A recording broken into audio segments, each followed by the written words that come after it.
Muy bien, pues jóvenes, vamos a proseguir con nuestra clase de esta noche. Y como lo iniciamos el viernes de la semana pasada, pues estamos viendo las características del proceso civil. La semana pasada comenzamos hablando de que una de sus principales características es que deben observarse, y es la primera que compartimos realmente, deben observarse los principios procesales. No está el estudio de los principios procesales como tal, pero realmente le hicimos un pequeño resumen, ¿no? Entre todos, sobre los principios procesales, ¿verdad?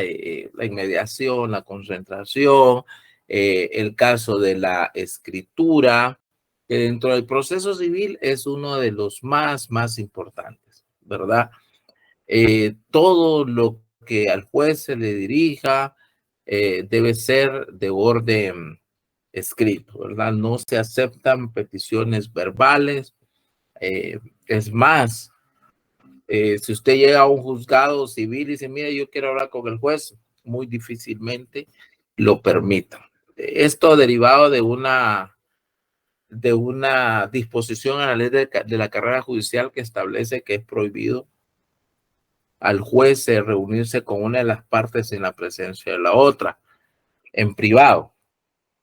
Entonces, no le permiten a uno, el juez no accede a ese tipo de reuniones. Es una disposición un poco controversial a mi manera de ver, porque no se establece, eh, digamos, antes uno pues podía pues, incluso hablar de algunas dudas, porque uno no lo sabe todo en cuanto a los procesos. Sin embargo, pues en nombre de la lucha en contra de la corrupción, llamémoslo, ¿verdad? Para que supuestamente no se llegara a algún acuerdo con el juez antes de, pero realmente no creo yo que ese sea el punto, ¿verdad? Entonces uno viene y le dicen, eh, eh, le dicen a uno que no, que todo sea por escrito. Por ejemplo, si a uno le rechazan una demanda, antes pues uno diga, mire, que por qué o qué sé yo, mire, no está de acuerdo, interponga sus recursos, ¿verdad? Es muy formalista, eh, no admite muchas sorpresas, llamémoslo. Cuando uno lo compara con otros procesos, por ejemplo, yo tuve una audiencia de divorcio voluntario por mutuo consentimiento y la audiencia se llevó a cabo en 15 minutos. Las fases procesales se llevaron en ese plazo. Imagínense usted, en 15 minutos se divorciaron estas personas, ¿verdad? En 15 minutos. O sea, todavía duró más Y la demanda yo la ingresé ayer a las 9, 10 de la mañana. Me estaban notificando, ni siquiera me notificaron, solamente me mandaron un correo que la audiencia era hoy y pues en 15 minutos de 8:45 a 9 se divorciaron. Eso en civil realmente no sería posible. O sea, los procesos civiles son mucho más formalistas y guardan esa formalidad como quizás su punto más esencial. Lo que los diferencia de todos los demás procesos es precisamente esa formalidad, que a veces también es mal utilizada, especialmente en algunas calificaciones, y entonces ahí sí hay problemas. Es lo que la doctrina, incluso la jurisprudencia, le llama un formalismo extremo, ¿verdad? Extremo formalismo, lo cual también es dañino al proceso. El verdadero derecho procesal civil no es formal, pero no es en extremo formalista, ¿verdad? Por lo menos así lo entiendo yo. Vamos a continuar entonces, jóvenes, con esas características. La segunda característica que quiero compartirles en esta oportunidad es que existen normas para desarrollar el procedimiento. ¿Qué quiere decir eso? El principio de legalidad y debido proceso es básico, no solamente en el derecho procesal civil, pero en todo derecho en Guatemala. Pero como estamos hablando del proceso civil, ciertamente el proceso civil es un derecho que entra en litigio, que conoce los litigios entre los particulares. Sin embargo, esto no quiere decir que no haya tutela judicial. No existe que realmente se deban observar de forma estricta las normas procesales y los principios procesales y los principios generales del derecho también, como la justicia, la equidad, el bien común. No significa que no se observen. Se observan, lo único que se hace desde un punto de vista del derecho de las partes. No hay un derecho estatal de por medio. No hay un derecho tutelado como tal. No hay un derecho de la mujer, no hay un derecho del hombre, no hay un derecho del niño. Por eso es de que yo abogo porque el derecho de familia se separe del derecho civil. Actualmente, pues aunque en la práctica no se supone que no es así, pero sí están muy distanciados el derecho de familia del derecho procesal civil en cuanto a la tutela de algunas instituciones. El niño, la mujer son tutelados de forma muy específica. Claro, en proceso civil, pues también se toma en consideración esto. Por ejemplo, cuando hay bienes de menores, no se puede disponer de ellos. Para eso existen las diligencias de utilidad que establece el decreto 54-77, que regula la jurisdicción voluntaria, el que ustedes van a ver en notariado, pero eso es civil, ¿verdad? Lo conoce oportunamente familia. El procedimiento entonces lleva concatenar una serie de normas de estricto cumplimiento. Estas normas se encuentran estipuladas en la ley. Por eso hablamos de que son el principio de legalidad de las normas. El principio de legalidad debe estar presente. Cuando se transgrede la ley, se transgrede el principio de legalidad, pues da lugar a las nulidades. Un poco de eso hablábamos también la semana pasada.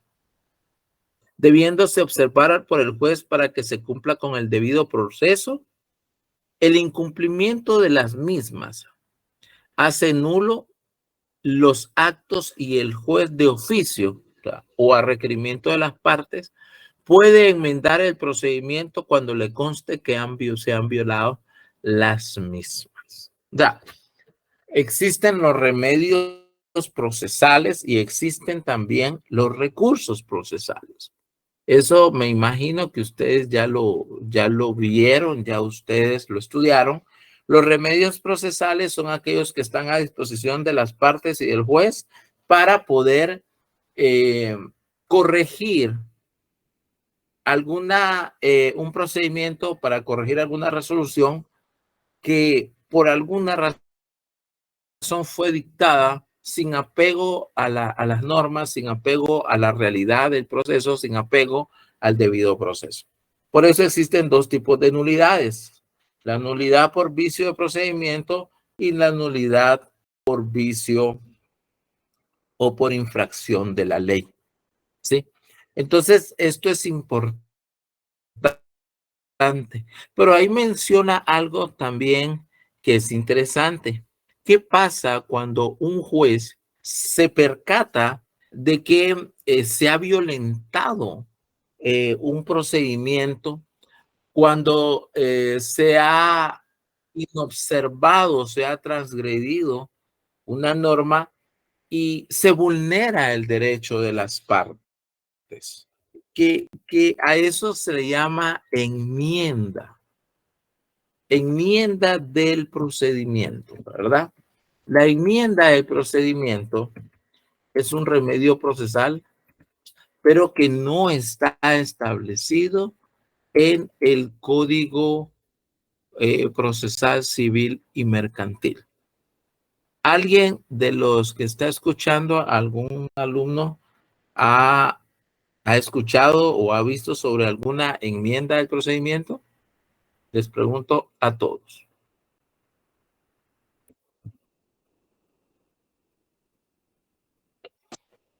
Yo no, ¿usted no?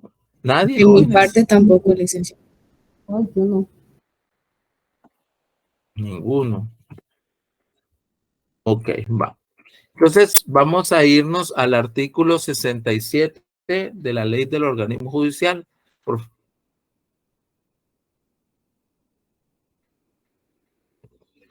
Por favor, y alguien que le dé lectura a ese articulado.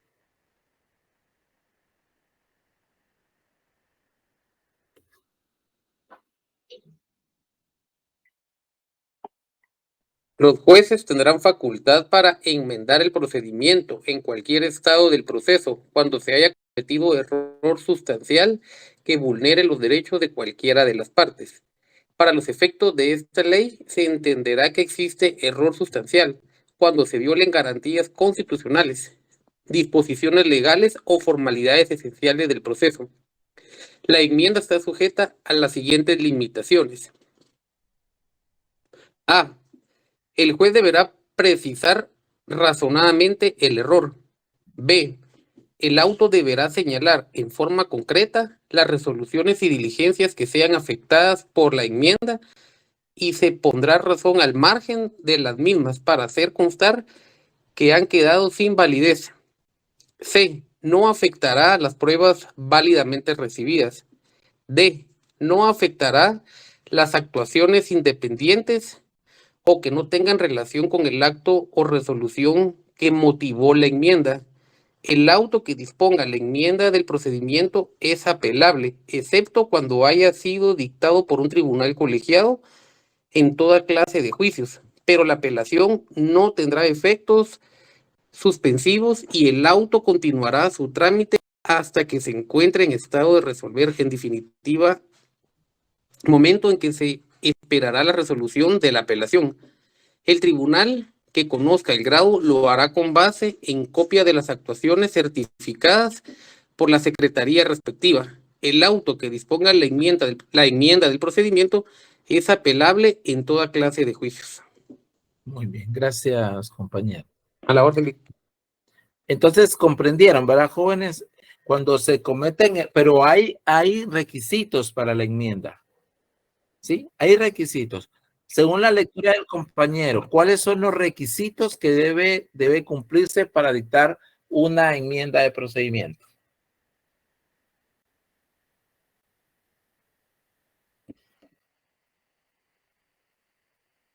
Jóvenes. El error sustancial, ¿no? Ajá, error sustancial. ¿Qué? Pero ese error sustancial, perdón.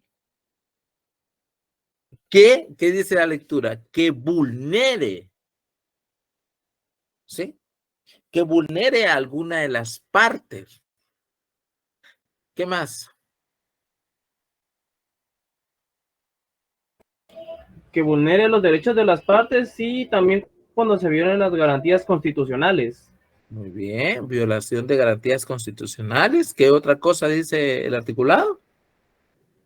Disposiciones legales o formalidades esenciales del proceso. Ok, perfecto. O sea, hay condiciones. Yo tuve una experiencia donde me enmendaron el procedimiento. A mí me enmendaron el procedimiento y se lo voy a comentar rápidamente. Y ese auto, pues gracias a Dios, lo apelé y me otorgaron la apelación. La sala me otorgó la apelación. Sucede que yo presenté una modificación de área en el municipio de Misco. Eso es en diligencias voluntarias. Posteriormente, esas diligencias voluntarias le dieron a su trámite en Misco. Es notificar. Ellos se dan cuenta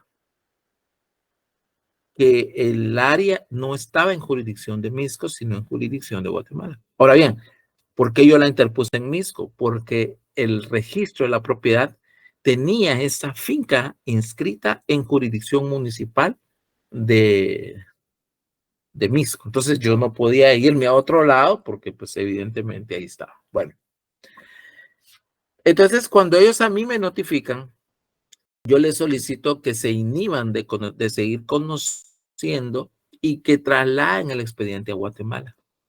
en efecto dictan un auto en donde me dan con lugar la inhibitoria, se inhiben, es decir, ya no continúan conociendo por razón de territorio y lo envían a Guatemala, donde hay 15 juzgados de primera instancia. Cuando lo envían a Guatemala, se lo asignan a un juzgado, el juzgado 11 de primera instancia civil. Cuando el juzgado lo recibe, decide enmendar el procedimiento y me rechazan mi demanda, diciendo que no cumplía con esto, no cumplía con aquello y que no era modificación, sino que era ampliación, cositas, detallitos, rebuscados, ¿verdad? Cuando a mí me notifican, apelo, expreso agravios y dentro de la argumentación digo que los requisitos, me basé en lo que se leyó acá, el compañero decía, ¿qué requisitos son? Decía, ¿qué derechos constitucionales se violentaron? No, al contrario, se están violentando los de mi patrocinado, en este caso los de mi cliente. ¿Qué garantías? ¿Qué formalidades esenciales?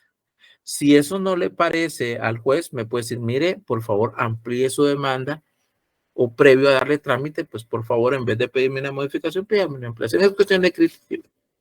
Entonces, yo le hice ver eso a la sala. La sala dicta un auto de segundo grado. El primer grado es el que está conociendo, el segundo grado es alzada. El segundo grado viene y el adquem, que es la palabra latina que se... Cuando uno se queja del juez inferior a ese, se le llama el juez acu o la autoridad acu. Y el que conoce es el adquem, que es el superior. Ese es un lenguaje que eventualmente ustedes tendrán que aprender también. El punto es de que me otorgan a mí, me dan con lugar, me otorgan la apelación, me dan con lugar la apelación y actualmente seguimos conociendo el proceso en el juzgado. Entonces, ¿por qué vengo a esto? Porque en la práctica las enmiendas de procedimiento se pueden dar y de hecho se dan, pero deben de cumplir requisitos. Cabal, a mí la sala decía, el apelante tiene razón, aquí no hay violación de nada, simplemente si la juez cree que hay asuntos que enmendar o que corregir o ampliar o aclarar, se lo puede pedir directamente sin necesidad de negarle la administración de justicia al solicitante. Entonces, esta figura de la enmienda de procedimiento es muy común, llamémosle, en el derecho procesal civil. Existe en familia, existe en civil, más no existe o no se da, por ejemplo, en el derecho penal, en el derecho procesal penal, porque ahí existe otro tipo de asuntos, aunque recordemos que la ley del organismo judicial es de aplicación supletoria a todo, ¿verdad? Pero vamos a ese punto, ¿verdad, jóvenes? ¿De qué se trata? ¿Por qué debemos el juez, por qué debe de tener un sumo cuidado en, de forma muy escrupulosa, cumplir todas las fases? No puede abrir a prueba si las partes, por ejemplo, no están debidamente notificadas. No puede correr vista después de las pruebas si no han sido notificados, si un auto está pendiente de notificar. Por eso es que muchas veces se atrasan los procesos por ese formalismo estricto, pero lo hacen también por eso. Si no, hay un vicio de procedimiento y ya sea que se enmiende el procedimiento o que se repongan las actuaciones, pero hay que ser muy escrupuloso.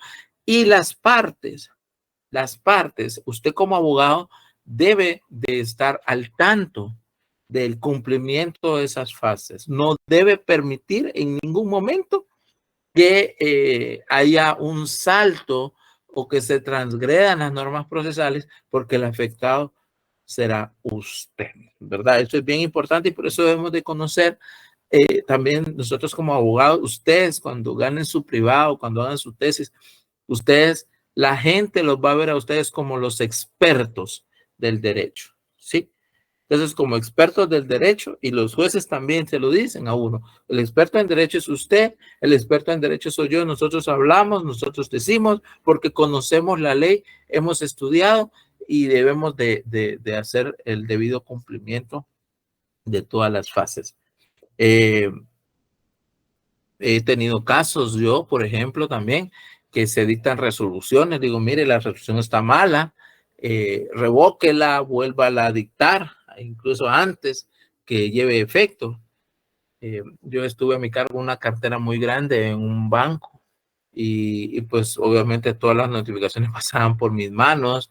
Yo me tocaba calificar y a veces, pocas veces, pero una vez un incidente me lo abrieron a prueba por 10 días y realmente son 8 días. Entonces yo personalmente fui a hablar con el oficial, mira, me ha dictado un decreto donde me abría a prueba por 10 días, pero el incidente se abre por 8 días. Entonces, sí, tiene razón, y perdone, voy a revocar y voy a volver a dictar el decreto. ¿Por qué? Porque ese es nuestro trabajo. Cuando ustedes oigan de dirección y procuración es eso, dirigir es llevar el proceso, pero procurar también es eso, estar al tanto, ir a tribunales, preguntar, corregir si fuera el caso, revisar. Ese es el verdadero trabajo de uno. Y los que trabajamos, yo trabajé muchísimos años de procurador, pues nos volvemos de alguna manera expertos en esto. ¿Por qué? Porque nos toca estar primero bajo la dirección del abogado y luego, pues, cuando ya tenemos experiencia, entonces podemos de nuestro mismo conocimiento y estudio, vamos nosotros corrigiendo en el camino, ¿verdad? ¿Estamos claros ahí, jóvenes? ¿Sí? Bueno, Sí, licenciado. ok. El tercero, la tercera característica del proceso civil es que los plazos deben cumplirse obligadamente. Repito, los plazos deben cumplirse obligadamente. ¿Qué quiere decir eso? Si el proceso se abre a prueba, en el juicio sumario, ustedes ya han leído y ya hemos dado a través de ejemplo todo esto. En un proceso sumario, ¿cuánto es el periodo probatorio? ¿De cuántos días es?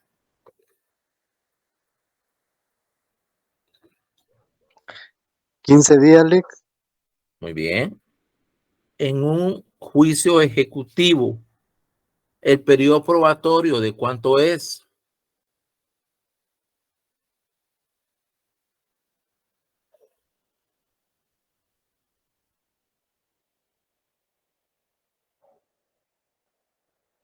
Jóvenes.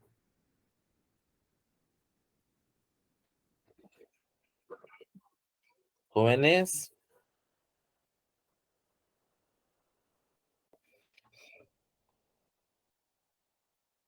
¿Se perdieron o no?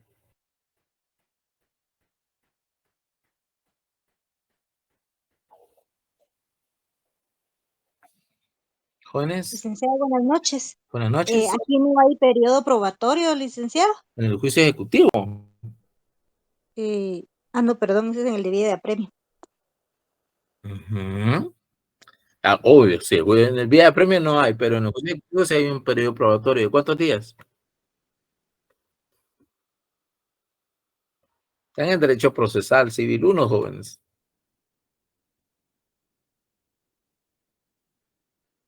Marvin Tinti o Tinti. Dice 10 días, exactamente, son 10 días. En un juicio ejecutivo, ¿cuántos días son de audiencia para que se manifieste en relación a la demanda? ¿Cuántos días son?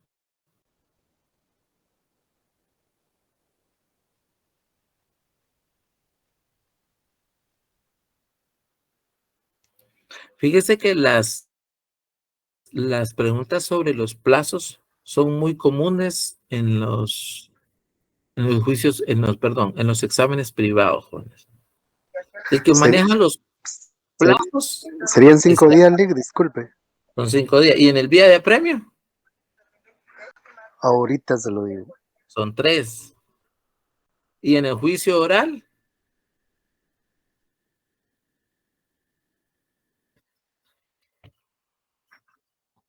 En el juicio oral, ¿cuántos días son?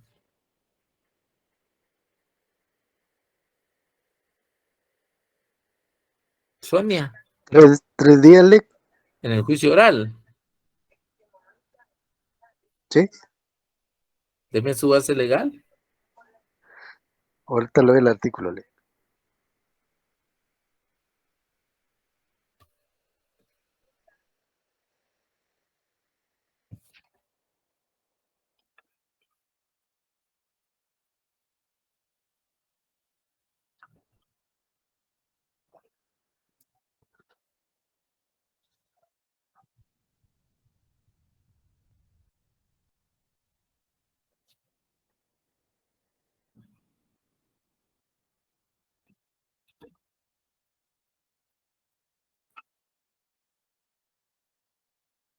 ¿3 días, licenciado?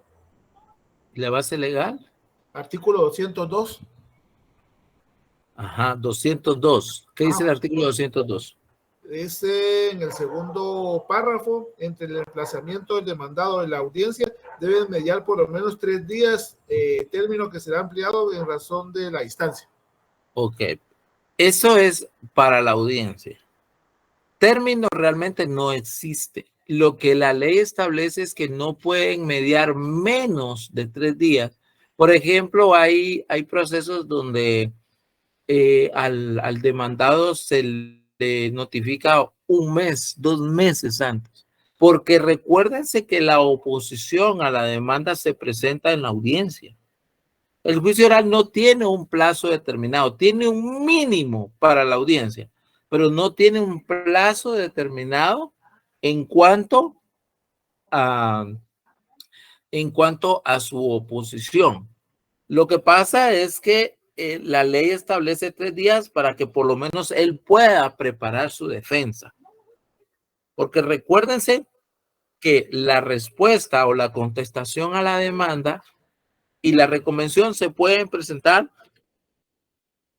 antes de la audiencia o en la audiencia. En la práctica, los jueces prefieren que se presente en la audiencia. ¿Por qué? Lo hacen así a efecto de que si hay una conciliación, pues ellos no entran a conocer los documentos que se ingresan. Entonces ellos dicen el criterio, hasta donde lo he entendido yo, es de que en el juicio oral dicen no te recibo nada. ¿Por qué? Porque si yo lo recibo me obligo a resolverte, pero si en la conciliación se llega a un acuerdo, entonces yo ya no necesito conocer nada. Entonces, por algún asunto más de celeridad han tomado ese criterio. Sin embargo, la ley sí establece que puede ser antes. Pero ¿por qué estamos hablando de los plazos? Hay una infinidad de plazos que existen en cuanto a los procesos y son plazos fatales, le llama la doctrina. Son plazos fatales derivados de que, pues evidentemente no puede hacer uso de ese plazo posteriormente. ¿Sí? Es decir, si usted tiene 15 días de prueba y usted no aprovecha los 15 días del periodo probatorio, pues usted no puede, no lo va a poder utilizar después.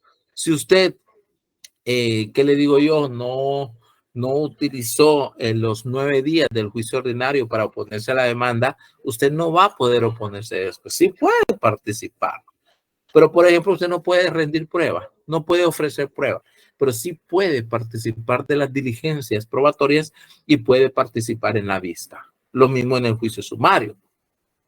En el juicio oral es diferente un poco, porque si hay la primera audiencia y no llega, pero se necesita otras audiencias, podrá participar, pero en la práctica va a ser muy difícil porque se declarará confeso y si no hay más diligencias, pues se dicta sentencia posterior.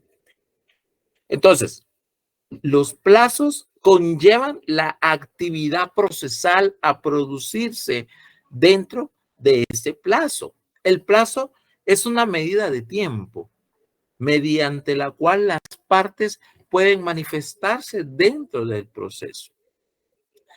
La primera fase, que es la contestación de la demanda, porque ya se incitó la demanda, entonces es para que las partes pueda, o el demandado, pueda decirle al juez, dirigirse al juez y decirle, mire, señor juez, yo no estoy de acuerdo.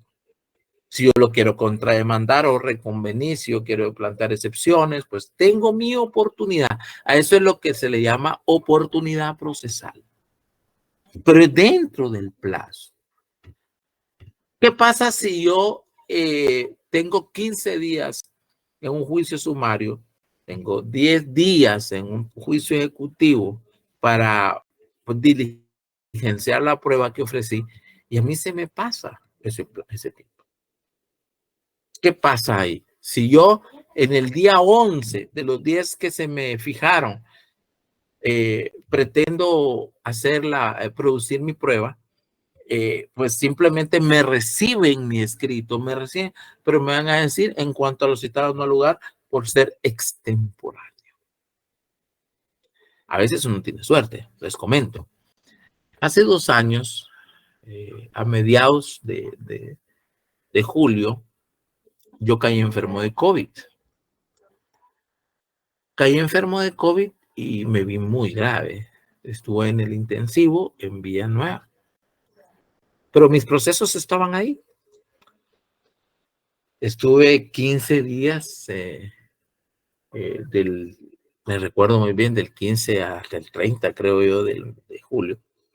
Y cuando salí, yo salí muy débil.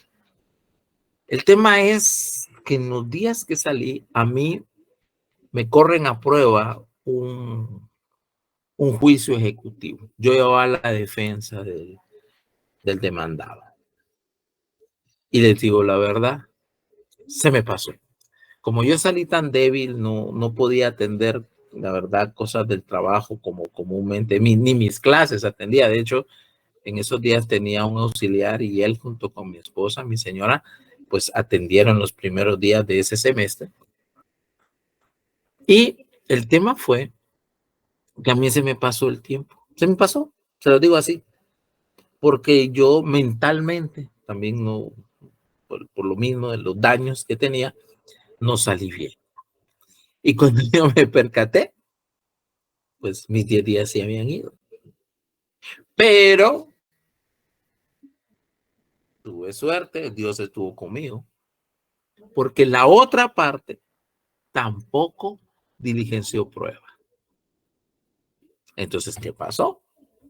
Como la parte demandante no diligenció prueba y yo no diligencié prueba, el juicio lo terminé ganando. ¿Por qué? Porque al no producirse prueba, la juez determinó que no había elementos valorativos que pudiese ella estimar para dictar una sentencia a favor del actor.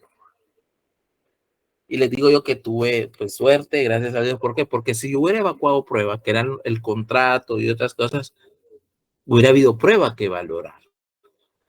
Entonces ahí nació un tips. En este tipo de procesos, si el actor no produce prueba, lo mejor es que el demandado tampoco produzca prueba. ¿Para qué? Para que, como el obligado a probar es el actor, claro, el artículo 126 del Código Procesal Civil y Mercantil establece la carga de la prueba. El que dice algo debe probarlo y el que lo contradice también. Pero si ambos no ofrecen prueba, entonces, ¿qué va a valorar el juez? No. Entonces, ahí sí que, como les repito, gracias a Dios, pues salí bien parado. Claro, evidentemente era un error mío, que había cuestiones de salud justificativas y todo, pero fue un error mío después de todo. Entonces, pero a mí me dejó una enseñanza muy bonita porque dije, lo tomé para mí, dijo, bueno, cuando yo crea, pues ¿para qué voy a producir pruebas si el otro no produce pruebas? Y eso lo tengo ahora en este tipo, no es en todo tipo de proceso. Hay procesos donde el abogado debe saberlos dirigir y debe de entender cuándo conviene y cuándo no conviene. En este tipo de procesos, los de conocimiento, ¿verdad? O cuando usted es demandado, porque si usted es demandante, evidentemente tiene la obligación primaria de producir siempre prueba. El demandante tiene un lugar diferente al demandado. El demandado, si no produce prueba, pero tampoco produce prueba el demandante, pues el demandado sale ganando.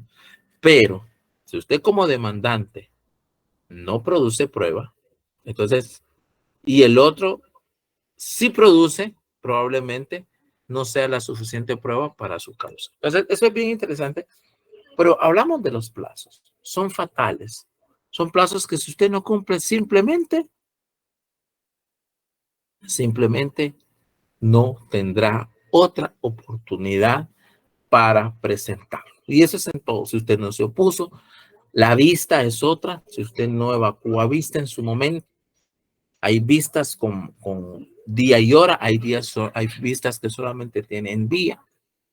Hoy precisamente hablaba con el colega que evacuamos la audiencia de divorcio que les mencionaba en un principio. Y yo me decía, mire, él es más penalista. Y me decía, en penal es tan diferente, sí, porque hay la oralidad, hay un montón de cosas. Pero decía yo que en civil hay pocos cambios con relación a la oralidad. Sí, en familia, pero todos los juicios en familia son prácticamente orales. Pero, yo le decía que me gustaría, si hay algún cambio en civil, que las audiencias de la vista fueran en orales. Ahí sí sería algo muy bueno en civil, porque la vista en civil, eso lo van a ver ustedes más adelante, la vista es la argumentación final sobre el periodo probatorio y las conclusiones que uno como abogado hace sobre el proceso. Eso es la vista. ¿Sí? Eso realmente es la vista. Entonces, en vez de hacer una vista escrita, la cual pues se hace escrita, pero permitirle al juez escuchar de viva voz la argumentación lógica de lo que uno pretende que sea la sentencia, pues sería un avance muy importante en pro de la oralidad, y el juez creo que sería bueno para el juez porque le haría entender de una mejor manera el punto de vista de las partes. Pero todo viene a los plazos. Y los plazos en civil, bueno, realmente en todo, pero estamos hablando de civil, son fatales. No puede ser objeto de enmienda, no pueden ser objeto de cambio, ¿verdad? Bajo ningún concepto. Entonces, los plazos deben ser observados por el juez, pues los plazos otorgados a las partes no pueden ser mayores de los estipulados en el ordenamiento procesal civil. Además, los mismos y los plazos no pueden variar porque se viola el principio de prelación, el cual estipula el estricto cumplimiento de los plazos previstos en la ley. La prelación es ese orden en los plazos. Si terminó el periodo probatorio, yo no puedo retrotraerme, yo no puedo pasar de la vista o de una diligencia. Quizás, y así lo miro yo,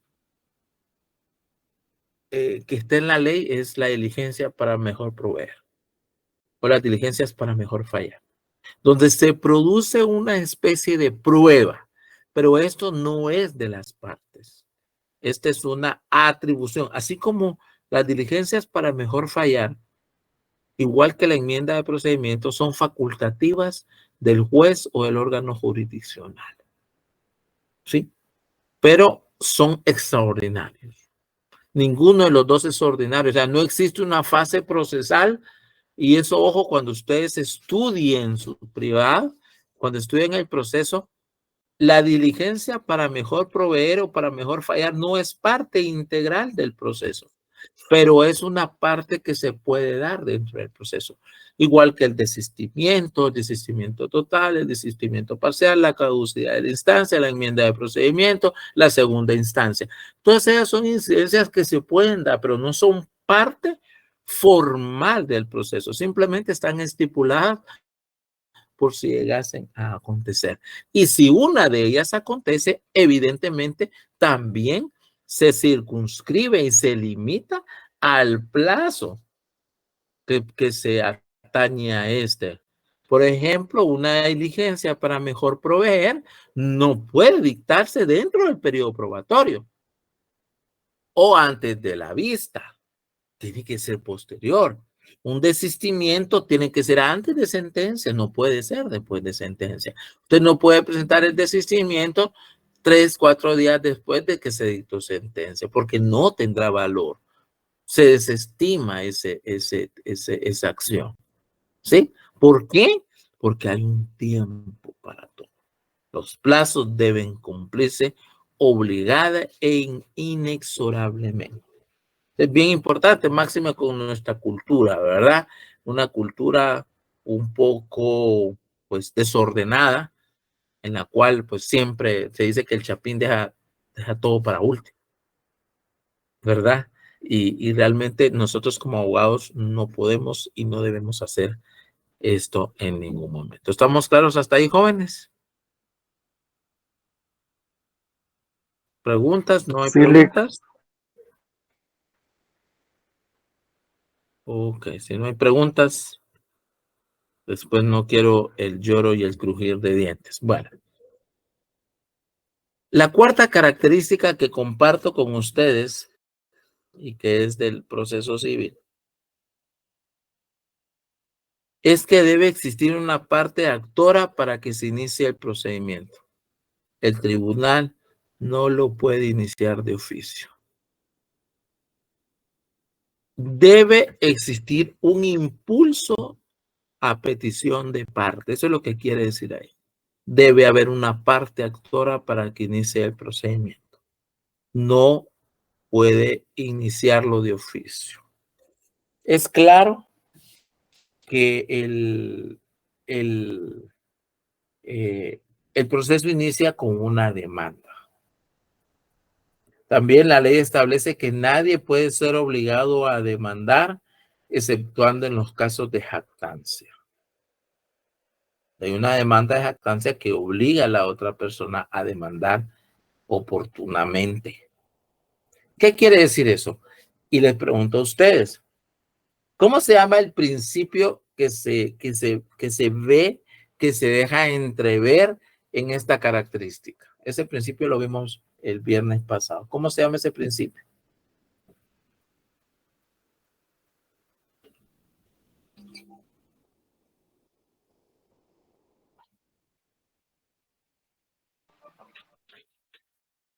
Jóvenes, Principio dispositivo. el principio dispositivo. Gracias, compañero. Ese es el principio dispositivo. Por ese principio, la carga del impulso procesal y que obviamente involucra el primer acto es el principio dispositivo. No hay acción si no hay petición. ¿Sí? No hay acción, no hay resolución, no hay actividad jurisdiccional, no hay decisión judicial si yo no lo pido. Por eso, en el proceso civil hay algo que es bonito y diferencia de los otros procesos. La responsabilidad y el cuidado en pedir. Si el abogado no tiene el cuidado de pedir adecuadamente, de plantear sus solicitudes de forma adecuada desde un principio, aunque a esa demanda se le dé trámite, en sentencia puede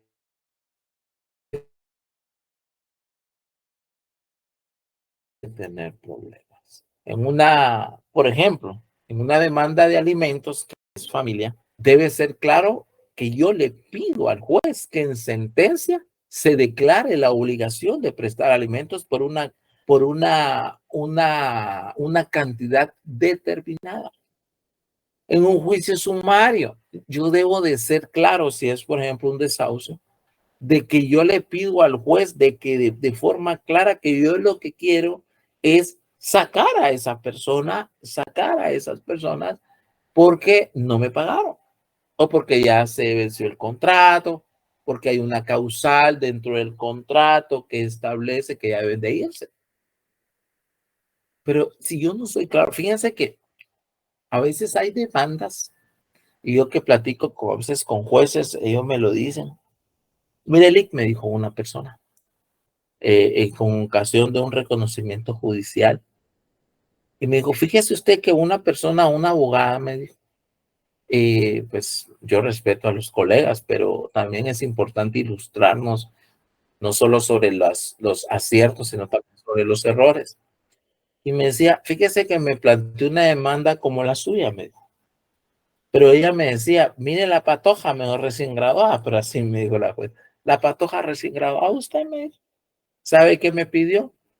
Me pidió que hiciera todas las acciones que el juez considerara pertinentes. Yo no tengo por qué impulsarlo. Ella es la que me tiene que pedir a mí qué debo de hacer yo. Obviamente esa demanda fue rechazada. ¿Pero por qué? Porque realmente nosotros debemos, el impulso de oficio es también no dejarle al juez la responsabilidad y la carga de las acciones. El juez, su labor es impartir justicia de acuerdo a la ley.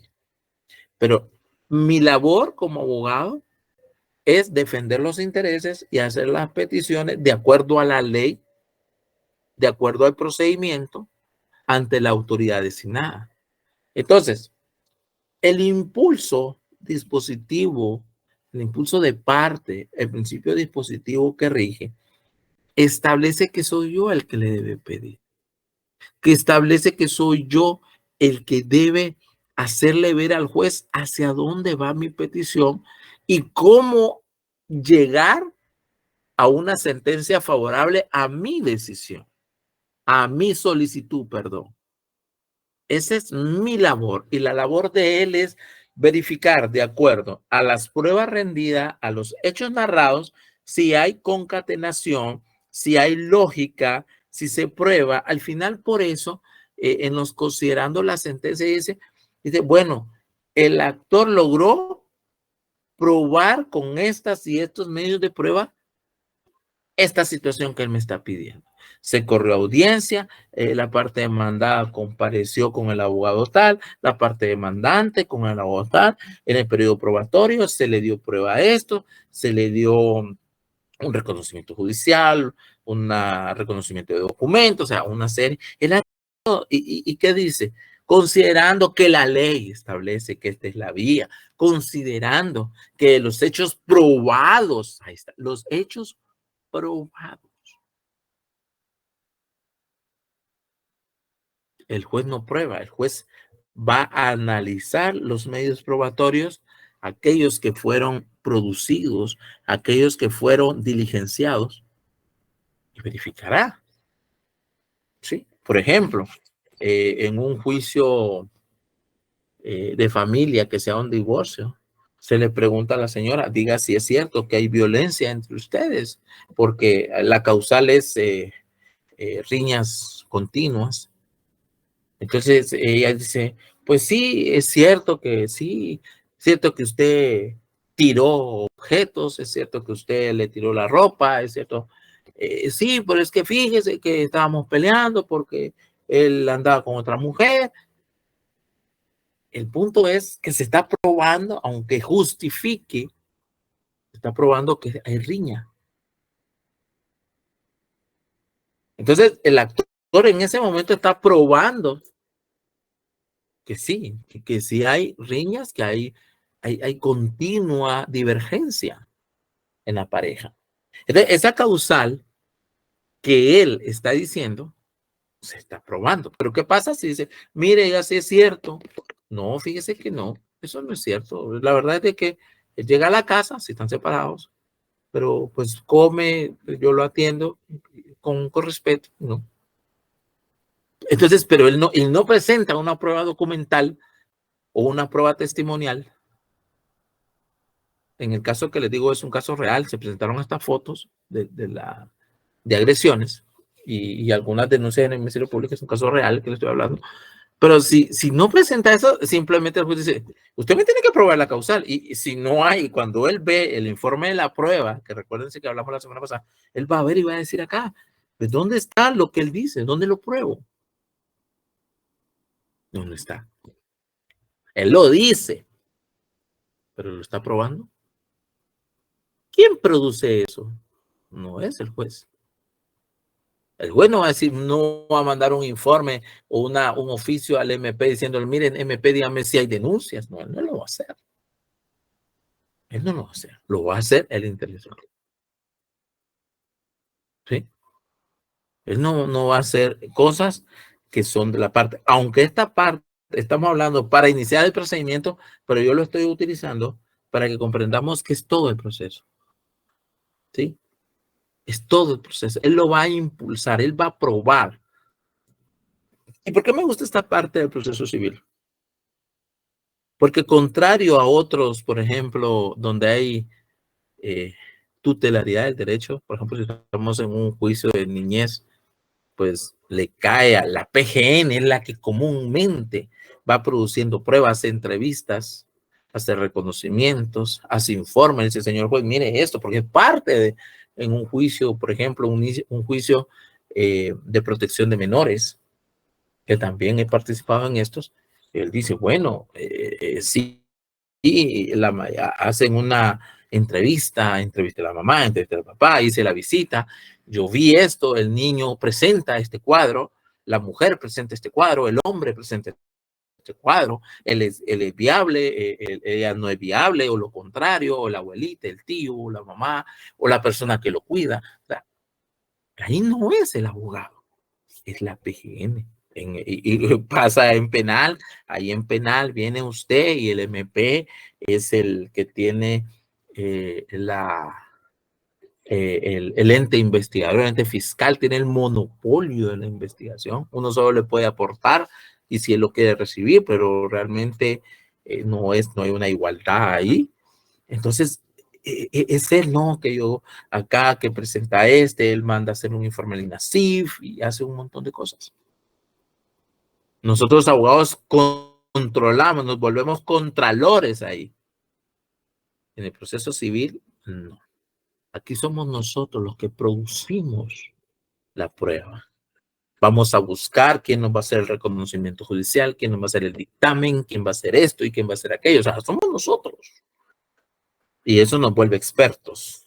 Y es donde el abogado saca su carácter y conoce bien. Entonces, ¿qué sucede? Cuando él se enfrenta a otro tipo de procesos, pues lo siente un poquito más sencillo, porque la carga no recae solamente en él, sino también en otras instituciones. ¿Sí? ¿Van conmigo ahí? ¿Dudas, jóvenes? Ok, va. Decimos entonces que en el proceso civil el juez no puede actuar de oficio, ya que esta es una facultad que únicamente tienen en algunos casos los jueces penales, que es lo que venimos diciendo. Para que exista un proceso civil, debe haber una parte actora que lo inicie, para que el juez pueda actuar en el procedimiento previsto en la ley. En este caso, no es necesario que haya parte contraria litigiosa en el juicio, porque hay jurisdicción voluntaria también, ya que el procedimiento se puede iniciar por una sola parte y no haber contradicción en el mismo. En este caso, se refiere a los procesos de jurisdicción voluntaria. ¿Sí? Porque hay jurisdicción voluntaria también. En un juicio de jurisdicción voluntaria, diligencia voluntaria de utilidad, un juicio de ausencia también. Hay varios, ¿verdad? Un proceso sucesorio. Ahí no es necesariamente un contrario, no hay una contrariedad, no es que yo digo sí y el otro no, pero existen este tipo. Pero igual debe de haber alguien que lo impulse, debe haber alguien que lo inicie para que pueda llevarse a cabo. A manera de resumen, entonces, jóvenes, las características del proceso civil vistas hasta esta hora hemos visto 4. Ojo con esto. Ojo con esto. Ya los exámenes vienen hay que comenzar a estudiar. Primero, deben observarse los principios procesales. Segundo, existen normas para desarrollar plenamente el proceso. 3. Los plazos deben cumplirse obligadamente e inexorablemente. Y 4. Debe existir una parte actora para que se inicie el procedimiento, ya que el tribunal no lo puede iniciar de oficio. Esas son las 4. Hay más, hay una quinta más, solo se la voy a enunciar, la vamos a terminar la próxima sesión, y es que la parte contraria debe estar legalmente notificada de todas las resoluciones emitidas por el tribunal. Ahí entramos al punto de la importancia de la notificación. El Código Procesal Civil Mercantil establece que si una resolución no se le hace saber a las partes de la forma legal, no tiene validez. O sea, no la compromete. La resolución es válida, pero esta resolución no compromete, no puede comprometer a la otra parte si no le ha sido notificada de forma legal, ¿verdad? Lo vamos a terminar de explicar el día viernes. A su vez, vamos a tener el examen extemporáneo el día viernes después de la clase, los que vayan a examinarse. Pero ojo, he estado viendo, solo he recibido, si no estoy mal, una solicitud de examen extraordinario en mi correo, pero esta no tiene justificación, es decir, no acompaña la justificación que el reglamento establece, ¿verdad? Pero eso igual los que lo podemos ver la próxima cita, es decir, el próximo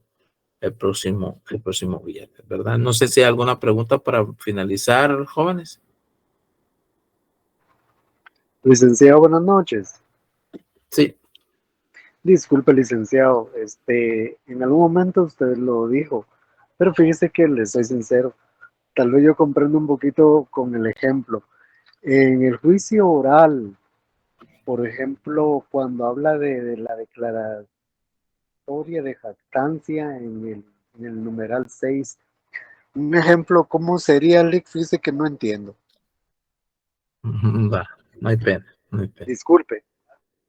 Sí, no se preocupe, igual yo estoy para eso, no estoy para enseñarles, ¿verdad? Es mi trabajo. Gracias. Okay. ¿Quiénes comparten la duda del compañero?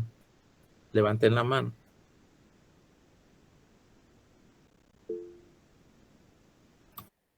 Ok, perfecto. Va, miren. Gracias, joven, gracias. Miren, pues.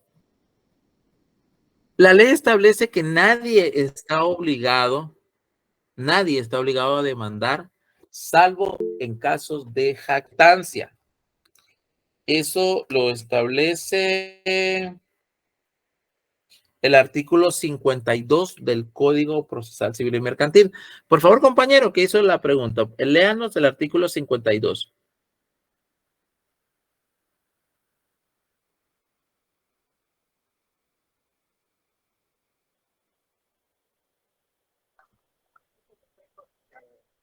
Dice artículo 52, provocación de demanda. Nadie puede ser obligado a demandar sino en los casos de jactancia y cuando se tenga acción o excepción que dependa del ejercicio de la acción de otra persona. En el caso de jactancia se procederá conforme a lo establecido en los artículos 225 a 228 de este código.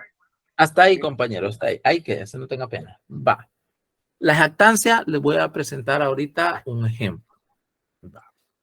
Les conté, yo trabajé en una institución bancaria muchos años. Y ahí yo estuve en un juicio de jactancia. Te voy a decir qué pasó. Sucede que esta institución bancaria otorgó un crédito en el año de 1996. Este caso es del año 2017. Va. Entonces, el crédito era un crédito prendario, es decir, la garantía era prenda. Y no pagó. La persona no pagó. El asunto es de que 22 años después, a esta persona le comienza el banco, como ahí le depositaban su dinero, le comienzan a retener y a quitarle dinero de su cuenta. Él va al banco y dice, mire señores, ¿por qué me están quitando dinero de mi cuenta? Ah, es que usted le debe al banco porque en el año 96 a usted se le dio un crédito y el crédito era por 6 meses, imagínense, 6 meses o un año. Sucede que él dijo, no les pagué porque en eso vino el Mitch. El Mitch es del año 98. Se perdieron las cosechas, hubo emergencia nacional, o sea, fue un desastre. Él no le puede pagar eso. Pero a él nunca, el banco nunca lo demandó. Entonces él dice, bueno, yo lo demando de jactancia. ¿Qué es la jactancia? La jactancia, para que lo entendamos en lenguaje coloquial, es cuando alguien, una persona, se dice tener con derechos sobre un crédito o sobre una obligación de su parte, de su persona. En este caso, el banco decía, usted me debe y usted me tiene que pagar. ¿Qué hago yo? Imagínese un caso que le pase eso a usted, bueno, demándelo de jactancia. ¿Por qué? Porque en la jactancia, él le va a decir, bueno, vaya a demandarme. Y cuando usted me demande, ¿qué excepción le va a presentar el demandado? Jóvenes. Caducidad, licenciado. Caducidad y prescripción. ¿Sí? Caducidad y prescripción. Entonces, ¿qué va a pasar cuando el juez declare caducidad y prescripción? No le van a poder quitar su dinero. ¿Me explico? ¿Me explico? Entonces, la jactancia es obligar a otro a demandarme. Es como yo le voy a decir, mira, demandame. Si tú decís que yo te debo, te reto a que me demandes, pero eso lo hago judicialmente. Entonces, viene el juez y dicta sentencia y dice, le doy el plazo, no, ahorita no me recuerdo el plazo, creo que son 30 días, para que usted demande al otro. Y si usted no lo demanda, se tiene por caducado su derecho. Y entonces esa sentencia ejecutoriada sirve para levantar cualquier asunto que tenga que ver con esa pretensión de cobro, de pago o de cumplimiento de una obligación. Eso es la jactancia. ¿Me expliqué bien, jóvenes? Sí, Lick, muchas gracias. Sí, licenciado. Ok, perfecto. Entonces ahí estamos. Gracias por la pregunta. Eso es lo que yo quiero, que ustedes pregunten. Si ustedes ven algo, pues evidentemente uno de catedrático, su obligación es explicarles porque se supone que el que sabe es uno, ¿no? Entonces, y si no lo sabemos, pues le damos la respuesta posteriormente. Sin embargo, en este caso que usted me está diciendo, pues de esa manera funciona, ¿verdad? Y eso, y fíjense que es una buena salida legal. Poco se usa, pero realmente es una buena salida legal para que algunas entidades pues no molesten, no fastidien y no estén ahí fastidiando. O sea, mucho, más que todo se da con los bancos, entidades financieras, aunque puede existir de forma personal también. Bueno, jóvenes, vamos a llegar hasta aquí. Que Dios les bendiga, les deseo una feliz noche y nos vemos el día viernes a las 7 Feliz noche, Lick. Gracias. Feliz noche. Perfecto, feliz noche. Feliz noche, licenciado. Feliz noche. Feliz noche. Gracias, licenciado, por la cátedra. Feliz noche. Chicos. Buenas noches. Feliz noche. Buenas noches, licenciado. Buenas Feliz noche.